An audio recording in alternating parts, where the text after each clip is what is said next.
Hola amigos, mi nombre es Juan Aleso y junto a Carlos Solubica queremos saludarlos y darles la bienvenida a este espacio de reflexión que hemos dado en llamar El Derecho y el Revés. El Derecho y el Revés busca rescatar del olvido aquellos hechos de la realidad que el poder oculta. Y para transitar ese camino nos acompaña hoy el doctor Marcos Rebasa. Marcos es abogado, especialista en servicios públicos, ha sido miembro del directorio del ENRE, docente e investigador del Instituto de Energía Scalabrini Ortiz. Gracias, Marcos, por estar con nosotros. De exprofeso, antes de pasarle la palabra a Carlos, quiero hacerte una pregunta que de exprofeso dejé pendiente el hecho de que vos sos el director del Instituto de Tarifas de la UMED.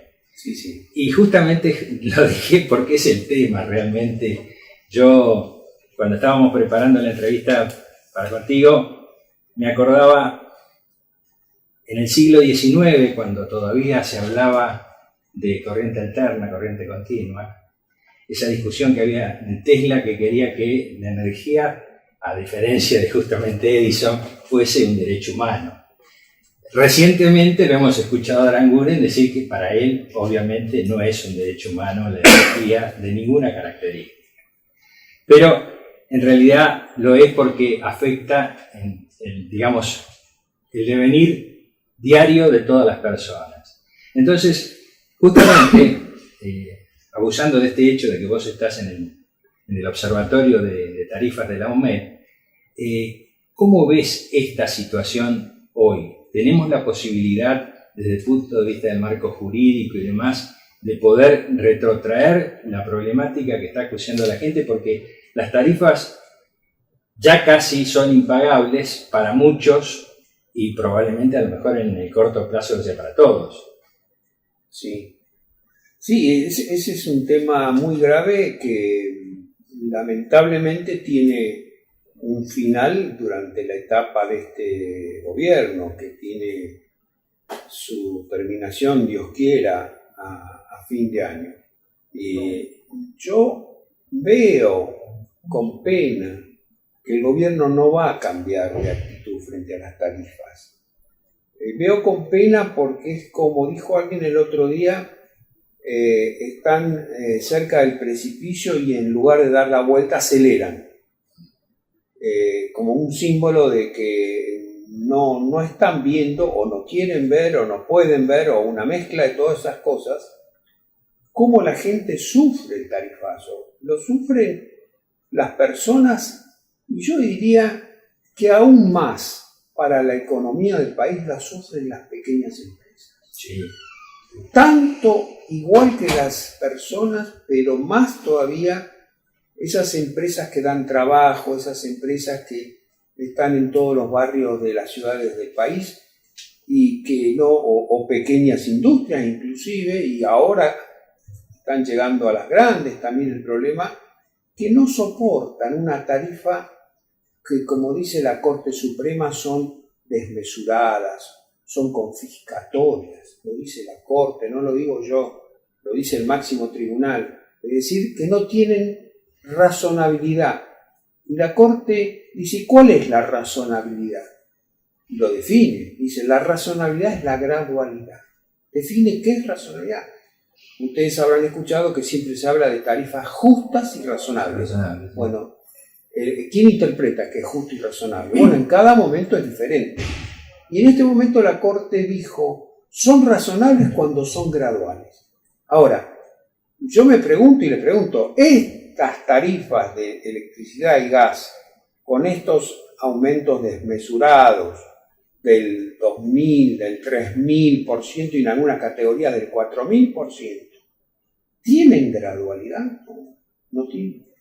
No hay ninguna gradualidad, aún partiendo del hecho que en el caso de electricidad, que es diferente al de gas, las tarifas estaban muy bajas, muy bajas, inclusive por debajo de la razonabilidad. Eran demasiado bajas, inclusive para promover el consumo. Pero quedaron ahí, fueron ahí. Cuando el gobierno pasado quiso aumentarlas cuando se dio cuenta de que estaban bajas, las ONG de usuarios y los políticos, que ahora son gobierno, dijeron no, qué barbaridad, nos van a aumentar las tarifas y ahora están haciendo esto. Pero fueron bajas las tarifas de electricidad. ¿Cómo aumentarlas? Gradualmente. Bueno, ¿hubo gradualidad? No hubo gradualidad. Fue una locura, es una locura. Porque el pronóstico que yo tengo, más allá de algunas jugarretas que hacen los sucesivos ministros de energía, porque la ausencia de una política hace que los ministros de energía empiecen a caer uno por uno y quizás sigan cayendo. Los sucesivos ministros de energía tratan de amenguar un aumento chiquitito aquí y otro allá, pero el camino es el mismo. El camino es aumentos desmedidos, desconsiderados, confiscatorios. Ahora, Marcos, el gobierno siempre argumenta frente a esta problemática que la energía tiene un costo, un valor y hay que pagar eso que vale.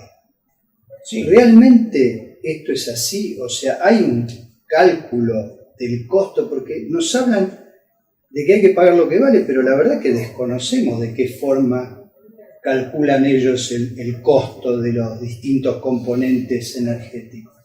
Tu pregunta tiene dos variables o dos respuestas desde perspectivas distintas. Voy por la más sencilla, que lo ha dicho últimamente Aranguren también y algunos más. Ahí lo dice el presidente, la energía tiene un costo y hay que pagar lo que vale. Yo recomiendo la lectura del fallo Cepis de la Corte, que en este punto dice: el hombre no es un mercado, la energía no es un mercado. No lo dice el Papa Francisco, no lo dice no sé qué grupo, lo dice la Corte Suprema Argentina actual. Dice, el hombre no es un mercado y las tarifas no deben considerarse un mercado porque el mercado está al servicio del hombre. Disculpen que yo use la Corte Suprema, que tampoco es mi ideal, tiene sus cosas, ¿no? Pero en este fallo dijo eso. El mercado tiene que estar al servicio del hombre, de manera que eso de que el costo de la energía es lo que hay que pagar es un concepto absolutamente neoliberal en el peor de los sentidos de la palabra y alejado de lo que es el principio jurídico vigente hoy en la Argentina. Ahora, el costo, ¿se sabe el costo? Bueno, en energía tenemos dos rubros. La energía que la sanciona CAMESA como organismo que la calcula y le dice a todo el país, a todas las distribuidoras del país, le dice, este es el costo y lo tienen que pagar todo por igual. La energía se paga por igual en todo el país. Y después está el costo de lo que cada distribuidora cobra por su negocio de distribución, por la comercialización en una ciudad determinada, en un pueblo determinado. El costo de la generación estaba subsidiado en el gobierno anterior, ciertamente estaba subsidiado. Y estaba subsidiado para todo el país en virtud de una política económica de fomentar el consumo. ¿Se podrá discutir esa política o no? Cada país tiene un concepto de a qué tema debe subsidiar. En todo el mundo se subsidia de una manera directa o de una manera indirecta. Nadie está exento del subsidio. En la política económica de aquel momento se entendió que había que subsidiar la energía para que aumentara el consumo.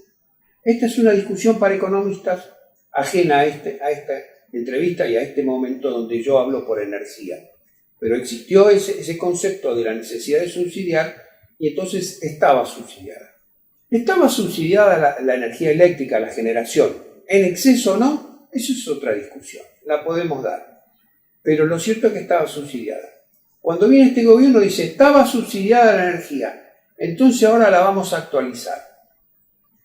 ¿De acuerdo? Está siguiendo el principio de la Corte. Vamos a poner las cosas en su lugar. ¿A qué valor?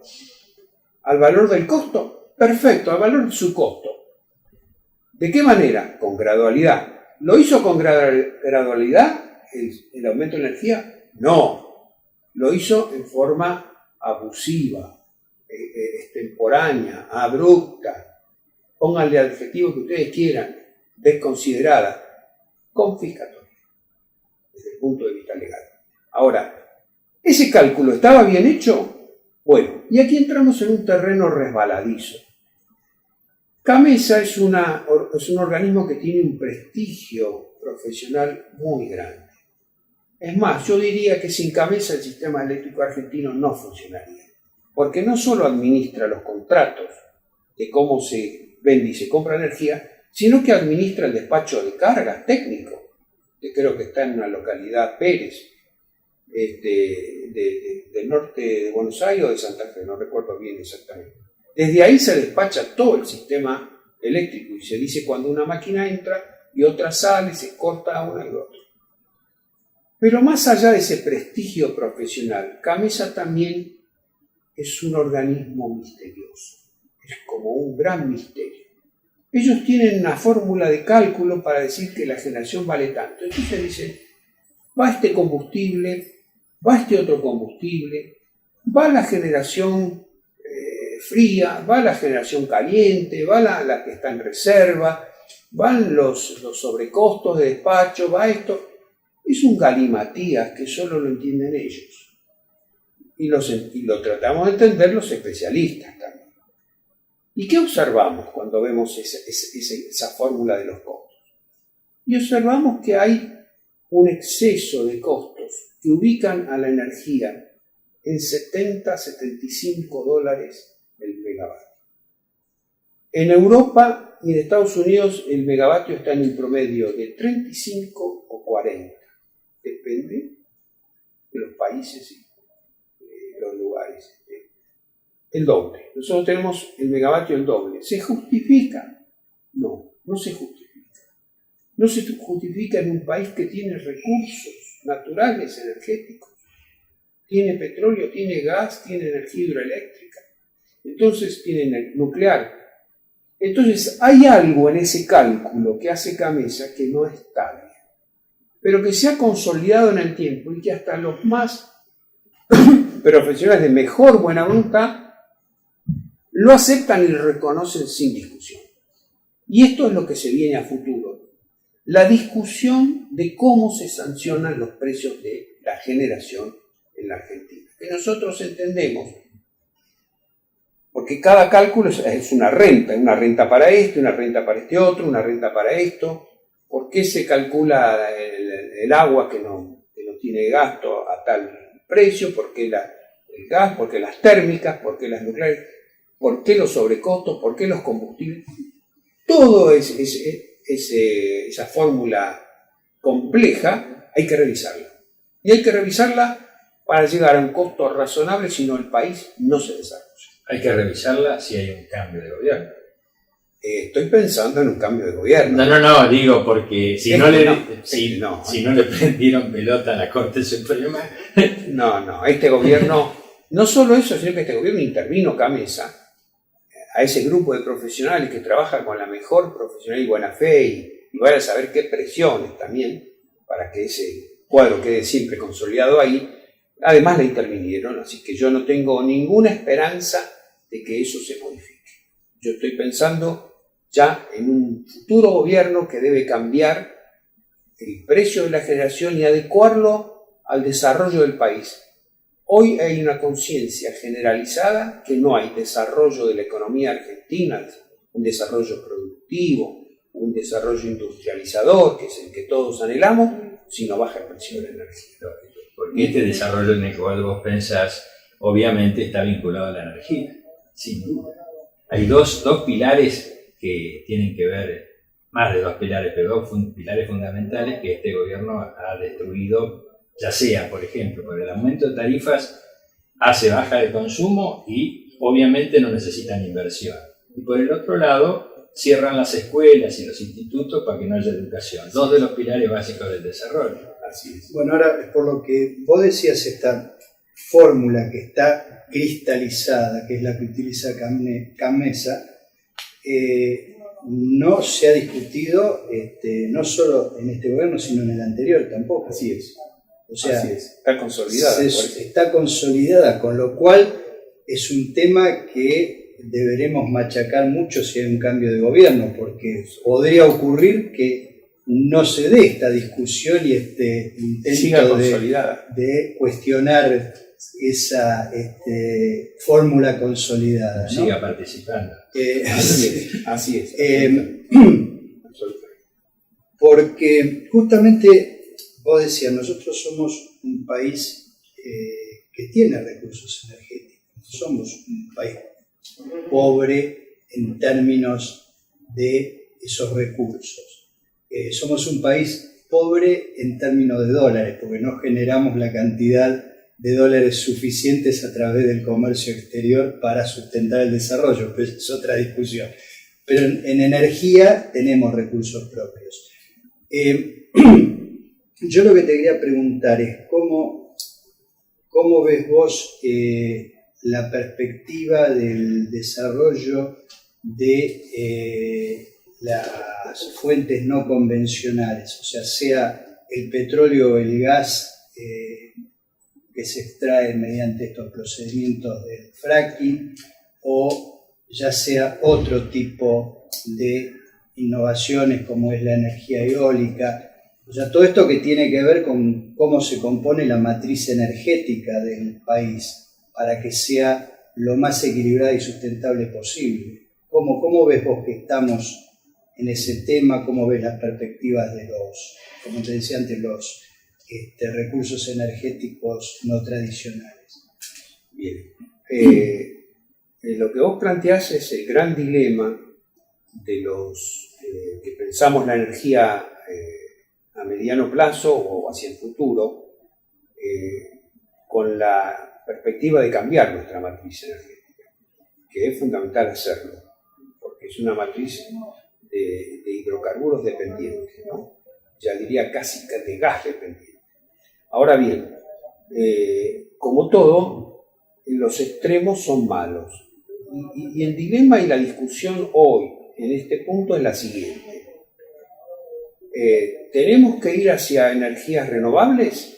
Sí, porque el mundo va hacia allá y hay que ser solidario con el mundo que va hacia una lucha por el cambio climático, y uno de los componentes es eliminar las energías provenientes de hidrocarburos.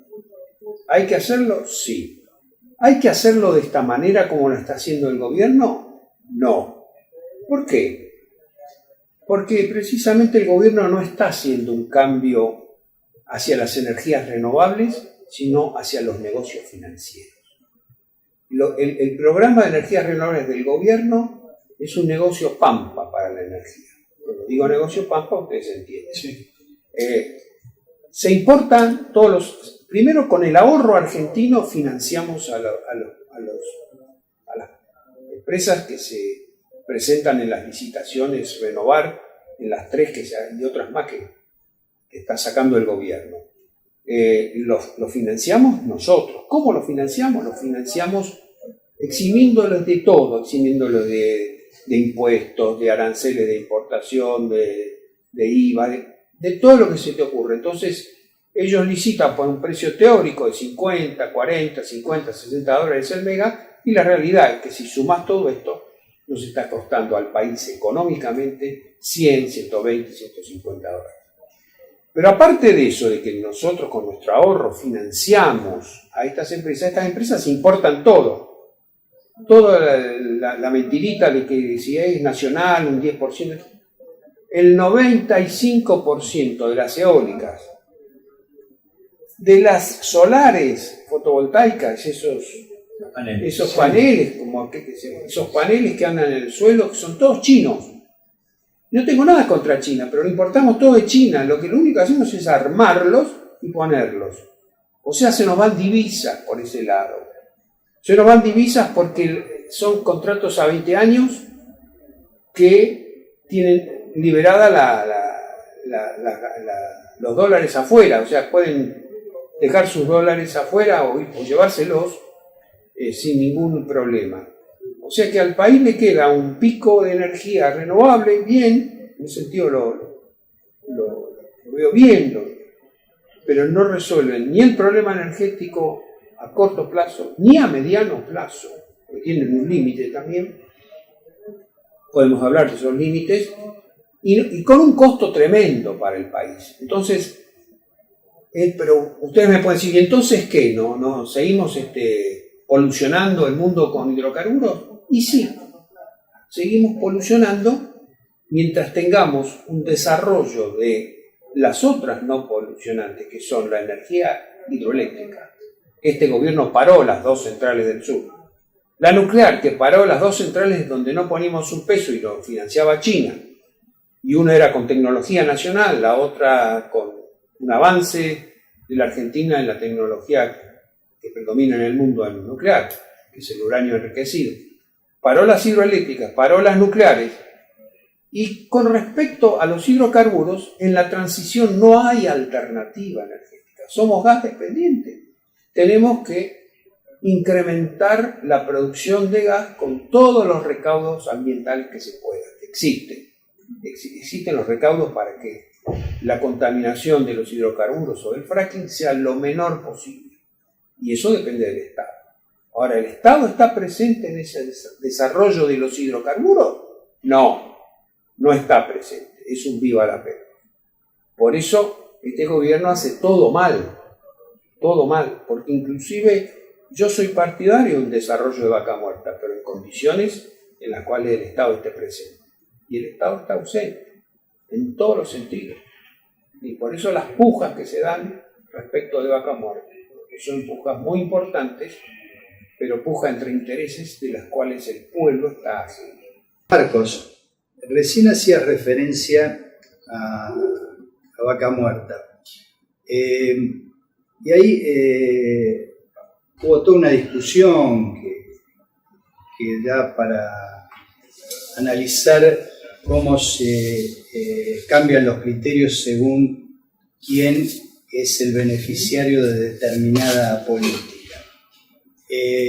Ahí hay una política de subsidios del gobierno nacional que debió ser replanteada a partir del acuerdo con el Fondo Monetario Internacional y la exigencia del déficit fiscal cero. Esto generó todo un conflicto, en particular con una de las empresas que estaba siendo beneficiada por esos subsidios que se otorgaban. Entonces, vemos acá una cosa bastante paradójica. Cuando se habla de subsidios a los consumidores, a los usuarios, pareciera que cualquier tipo de subsidio no corresponde, ¿no? Porque como dijo Aranguren, las empresas no están para hacer beneficencia, o sea, olvidémonos de pensar que son un derecho humano de las personas. Ahora, cuando los subsidios son para las empresas, si hay algún tipo de problema por el cual hay que acotarlos, es un gran escándalo. Entonces, esto me genera algo que no es una pregunta, es casi una certeza. O sea, acá siempre el gobierno tiene la mirada puesta en beneficio de las grandes empresas y nunca en beneficio del pueblo argentino. Sí. Y sí, este es un gobierno, como dijo Lincoln, es el gobierno de las empresas, con las empresas y para las empresas. Cambió pueblo por empresas. Y es así. Ahora, se está creando una trampa propia motivada por la ausencia de una política de Estado respecto a la energía. Partamos de la base de que este gobierno no tiene política energética, tiene política de negocios. Entonces, si no tiene política energética que marque un rumbo y encuadre todas las variables hacia ese norte, hacia ese eje de la política que se fija, tenemos este tipo de problemas. Por ejemplo, en Vaca Muerta venimos de subsidios a las empresas que se tergiversaron, porque el gobierno anterior comenzó con un plan estímulo Un plan estímulo que contenía un subsidio, pero que era un plan estímulo a un sector muy acotado de la mayor producción de energía convencional, de la tradicional. Cuanto más producís respecto de lo que venís produciendo, vos venís produciendo esto, y si aumentás hasta acá, yo te voy a premiar por este aumento de la producción, no por esto que venís haciendo. Y hizo un cálculo complejo de eso. Y a las no convencionales también les dijo, el shale gas, el shale oil, le dijo, todo lo que vos hagas, porque esa sí era nueva, no había anterior, te voy a pagar un precio estímulo. Y Kicillof fijó ese precio y dijo, lo vamos a controlar y le vamos a dar un plazo. Vino Nagurin y dijo, a ver, esto lo vamos a generalizar. Esto ya no va a ser un precio estímulo para un sector determinado de una nueva tecnología, que es la tecnología del fracking, y para las viejas que aumenten su producción. Y lo generalizó. Y entró todo ahí. Y al entrar todo, fue un desbarajuste, porque es mucho dinero. Si yo le pago $7.50 el millón de BTU a toda la producción no convencional, incluyendo un tipo de producción que es de mucho menor costo que la del fracking tradicional, o tradicional nuevo, que es la del Thai Gas. El Thai Gas es un producto de gas o de petróleo que está en las arenas compactas, que no está abajo está a 3.000 metros de profundidad, está a menor profundidad, distintas profundidades. No es tampoco el petróleo o el gas convencional que está en reductos cerca de la superficie, está ahí en forma intermedia en una zona de arenas compactas y se saca con perforación vertical únicamente, con fracking también, pero vertical. O sea, es un costo mucho menor. Bueno, el Thai Gas, que era fuerte, aunque ahora está disminuyendo, se incluyó en ese precio de 7.50, que después va disminuyendo durante los años subsiguientes. Pero incluyó también parte de este aumento de generación de las convencionales. Entró todo el mundo. Y ahí fue cuando se fue el gobierno anterior. Y ahí fue en donde Aragunen dijo, vamos todavía. Y subsidiamos, todo el pueblo argentino subsidió la producción de gas. Entonces, ahora el Fondo Monetario les dice, muchachos, no, si el Fondo Monetario tiene una función de fiscal que dice hasta dónde pueden hacer este gobierno de ricos para ricos, le pone algunos límites a eso. Es decir, dice, Caputo, andate porque no podés robarte 20.000 millones de dólares, porque yo soy un prestamista, no te voy a prestar si vos... Entonces le ponen límites al propio capitalismo desmesurado del gobierno. En este caso se lo puso a este subsidio a las petroleras. Ahora, ¿quién sufrió? Y sufrió una empresa que había encontrado el know-how, que había encontrado el punto. Toda explotación no convencional tiene que encontrar, ellos lo llaman en inglés, a mí en inglés no me interesa el sweet, el swing, el no sé qué, quiere decir el punto ideal de la técnica para extraer mejor el gas o el petróleo de vaca muerta, de la roca madre de allá a 3.000 metros. ¿Y quién lo encontró? YPF no. YPF hizo lo que pudo y bastante bien, y con Chevron lo encontró Tecpetrol, Roca. Lo encontraron ellos haciendo un trabajo de hormiga muy interesante desde el punto de vista técnico y encontró la fórmula de sacar mucho petróleo, no solamente el que le había manifestado a la Secretaría de Energía para acomodarse a ese precio de 7.50, sino que sacó todo lo que pudo. Qué contradicción, ¿no? No hay brotes verdes, no hay inversiones, pero cuando viene una inversión, no lo estoy felicitando a Roca, ahora lo critico, me llega el momento, pero cuando viene el brote verde y Roca encuentra mucho petróleo y gas, y lo saca, Y ahora ya no saben qué hacer en verano con ese gas y lo exportan a Chile, lo cual es otra locura de este gobierno, de la falta de criterios, porque no saben dónde poner ese gas. El gobierno le dice, no te voy a pagar ese subsidio porque es demasiado. Es un buen tipo. No es un buen tipo, no lo hace para disminuir la tarifa de gas que tenemos exagerada. O sea, lo hace para cumplir con el fondo y para que el Tesoro se equilibre por lo que dice el fondo, no lo hace para beneficiar al pueblo. Entonces, no es el bueno de la película. El gobierno cuando le dice a Roca y a las demás petroleras también que tenemos que bajar este subsidio. Está bien que lo haga así, está bien, había que bajar ese subsidio. Y las negociaciones que se hagan será una negociación entre intereses, no entre los intereses del pueblo, sino entre los intereses empresariales. No caigamos en la trampa de decir, el bueno es Roca que produce, o el bueno es el gobierno que le baja a Roca y a otras petroleras el subsidio que le va a dar. Los dos son malos. Porque lo hace para mejorar su ecuación del Tesoro. No se refleja eso en la tarifa, de ninguna manera. Y porque lo que quiere no es producir para dejar de importar y mejorar nuestra ecuación de divisas. Lo hace porque encontró un subsidio de este tamaño y yo le meto y saco todo lo que pueda, rompa vaca muerte, con tal de que me paguen 7.50 millones de BTU, cuando a mí me cuesta 2.5, $3 el millón de BTU, a 7.50 millones de dólares. Invirtió plata, porque tenía esa promesa. El gobierno le quita la promesa y bueno, te hubieras avivado de que es un gobierno que no cumple las promesas. Es tu problema. Pero, Marcos, ¿no sería que a lo mejor el gobierno quería evitar la enfermedad holandesa?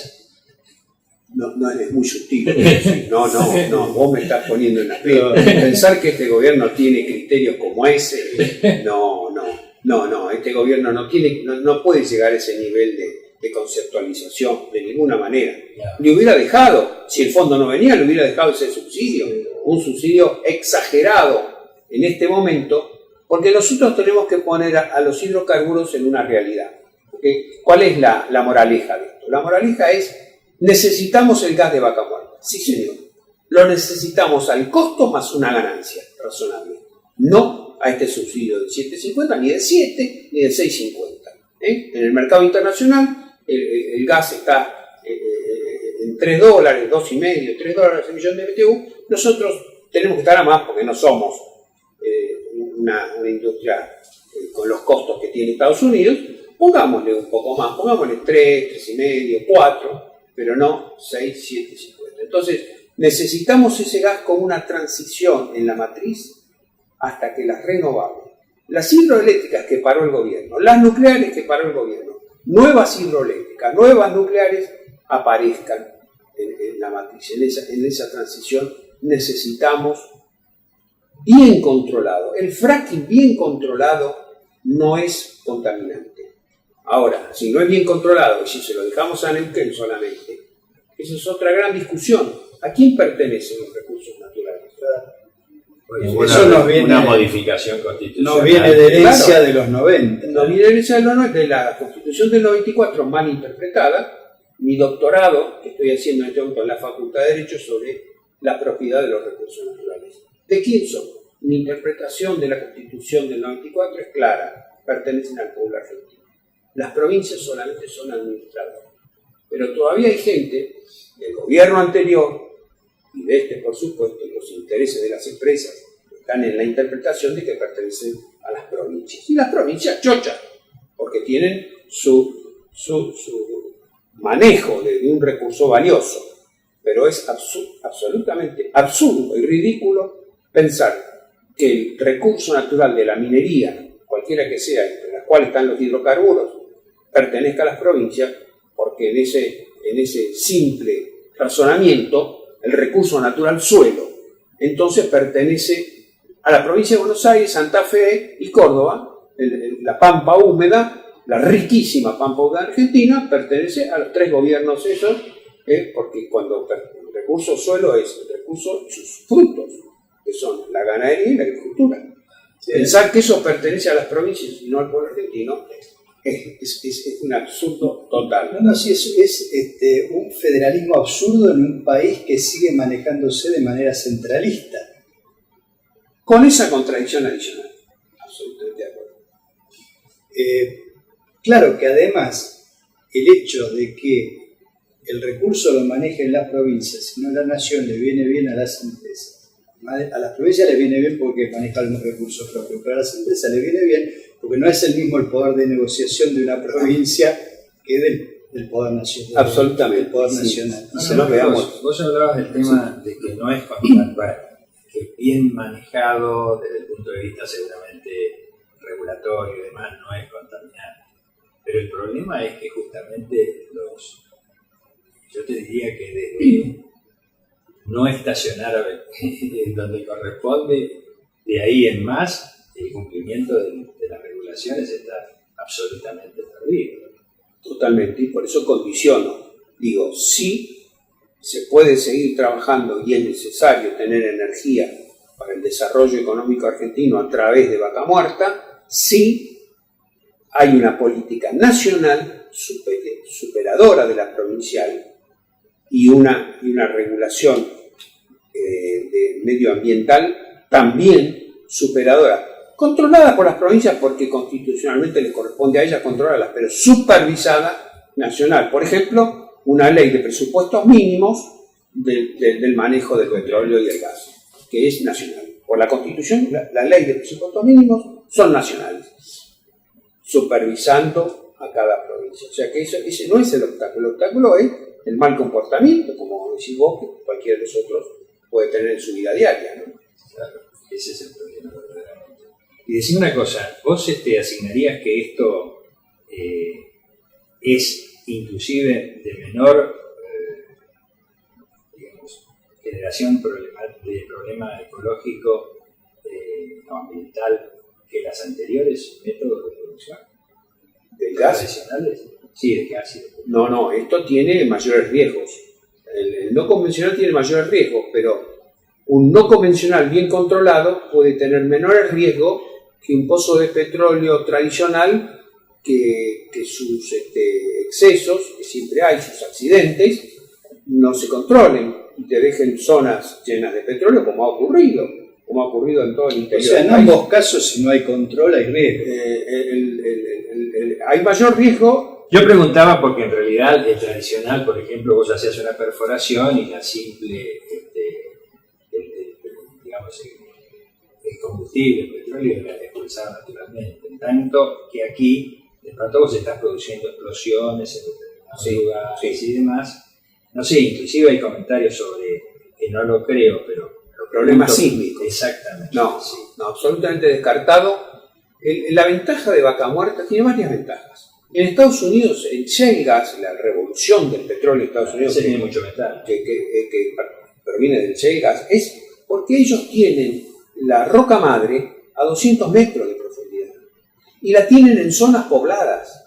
Entonces, nosotros tenemos en el desierto de Neuquén, no en las zonas pobladas, en el desierto de Neuquén, tenemos a 3.000 metros, o sea, perforando largamente la capa de agua.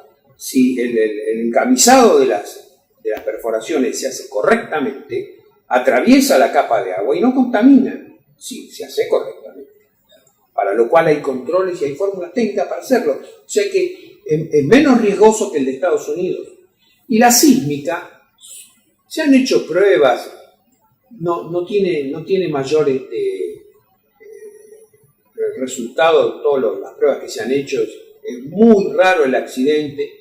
Algunos dicen, bueno, por el principio precautorio del tema ambiental. Y por el principio precautorio no tendría que tampoco, que yo lo comparto, no tendría que fumigarse las tierras de la pampa húmeda para que las hojas garanticen su productividad. Y eso sí que es grave.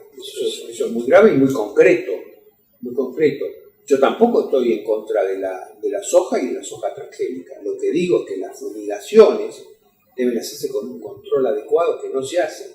Y no puede plantarse soja hasta en la punta de la cordillera. no puede deforestarse el interior del país.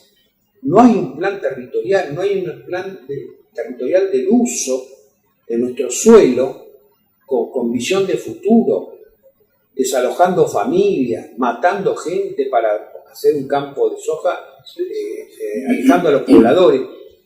Desmontando bosques y luego sufriendo las consecuencias que ya no son solo del cambio climático, son las consecuencias de lo que nosotros acá estamos haciendo. Pero bueno, yo recuerdo que en los 90, cuando se creó el subgrupo técnico de medio ambiente Mercosur, se hablaba prácticamente del tema de la producción más limpia, las nuevas tecnologías para la producción más limpia,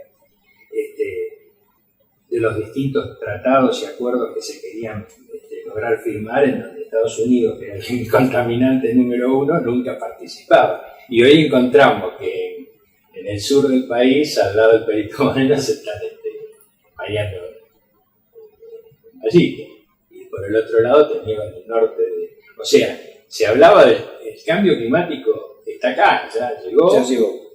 Está acá, pero no además, es que está por venir. Claro, pero además, todas estas sucesivas inundaciones que venimos sufriendo, todos los especialistas dicen que claramente tiene que ver, además, con el desmonte que hubo por supuesto, en zonas boscosas de determinadas provincias para ampliar las tierras cultivables de soja. Pero estamos teniendo, por ejemplo, enfermedades tropicales donde no las teníamos antes. Por eso todo el cambio, el medio ambiente es solamente un problema de control, que contiene un subproblema que es el de jurisdicción. Pero eso es un subproblema. Pero además vos señalabas hace un momento que además de solidaridad, porque el hecho de que si vos hacés y el de al lado no lo hace, es difícil. Absolutamente. Y Neuquén tiene una ley de control de los hidrocarburos y a veces la aplican, y yo quiero pensar que la aplican bien, pero 2x3 aparecen en la tierra los desechos de la explotación petrolera que no debieran existir. Por eso digo, si el control existe, el fracking no es una mala solución para una transición. Yo me acuerdo siempre que Lula decía, cuando le decían no haga la represa de Belomonte, una represa de una magnitud impresionante, como si fuera Itaipú, una de las más grandes de América Latina. ¿Por qué? Porque estaba insertada en una zona de bosques de la Amazonia donde había pueblos originarios. Y él dijo, yo pienso en los pueblos originarios, los vamos a trasladar a otra zona boscosa parecida, no igual, nunca es igual. Pero tengo que hacer el sacrificio, porque yo estoy pensando en la pobreza de millones, y yo necesito esta energía para el desarrollo económico de Brasil. Y no tuvo ninguna duda, y a pesar de las resistencias internas que hubo, y muy fuertes en Brasil con respecto a esa represa de Belomonte, que ahora se está construyendo, darle para adelante. ¿Por qué? Porque en el tema de la contaminación tenemos que pensar en el presente y en el futuro. Hay que pensar en la pobreza, que la Argentina está creciendo, no disminuyendo. Entonces, yo tengo que sacar de la pobreza con desarrollo industrial, con trabajo. ¿Y cómo saco con desarrollo industrial y trabajo si la energía no la tengo o me cuesta de una manera... Esto es todo un círculo vicioso, por eso tengo que bajar el costo y por eso tengo que meterme. Todo vuelve al principio. Y la política de este gobierno de primarización tiene que ver también con eso. Sí. Está en el sentido contrario. Exactamente. Sí. Porque es un gobierno, como dijo Lincoln, de los ricos, por los ricos, para los ricos. Por eso yo al principio te señalaba lo de Edison y Tesla, porque en definitiva Edison era el empresario, Tesla era el ingenio. Y él pensaba en la humanidad, creía que si iba más allá, él pensaba en la energía inalámbrica, pero justamente primó el empresariado. Sí, son las fuerzas de la naturaleza. Aunque humana. Tuvo que cambiar a corriente alterna, digo. Claro, bueno, las fuerzas de la naturaleza humana están siempre. Por eso la importancia del estado presente, de un Estado con políticas, controlador, todo lo contrario del pensamiento neoliberal, que ni siquiera es el pensamiento de este gobierno. Este gobierno perdió la chaveta, ni siquiera es neoliberal. Yo sostengo que este es un gobierno neocolonial. Sí, no tiene ninguna prurito neoliberal que tiene. El neoliberalismo tiene algunas reglas también que cumplir dentro de su pensamiento que yo no comparto. Este gobierno no los tiene. Está directamente dirigido a una Argentina colonia. Y ese es el criterio y eso dentro de un esquema de pragmatismo perverso. Disculpen los motes No, que estoy por favor, poniendo, coincidimos. pero es lo que pienso. Es un pragmatismo perverso que coincide con ciertas personalidades del gobierno. Bueno, yo creo que ha sido realmente asombroso la entrevista que podemos lograr contigo. Sobre todo muy claro. Realmente determinados temas que yo no los tenía claros y me costaba entenderlos, a pesar de que soy un lector ávido, no solamente de este tema, de muchos temas. Hay cosas que en la entrevista me quedaron por primera vez claras. Te agradecemos, Marcos. Es un halago y se los agradezco a ustedes. No, al contrario. Eso ha sido todo por hoy. Gracias.